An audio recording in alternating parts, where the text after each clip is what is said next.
मेसमध्ये दुपारचे 2 डबे आहेत, झटपट भाजी बनवूया. तर भिजवलेले छोले कुकरमध्ये टाकून घेतले, पाणी टाकलं, मीठ टाकलं आणि झाकण लावून 4 शिट्ट्या काढून घेतल्या. आता इथं छोले आपले शिजलेले आहेत. कढईमध्ये तेल गरम करून त्याच्यामध्ये मोहरी, जिरा चांगले तडतडून दिलं.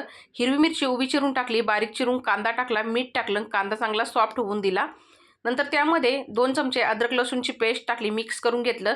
हिंग, घरगुती मसाला, धना पावडर, गरम मसाला, काश्मीर मिरची पावडर आणि हळद टाकली, मस्त परतून घेतलं. नंतर याच्यामध्ये पिकलेले 2 टमाटर बारीक चिरून टाकले.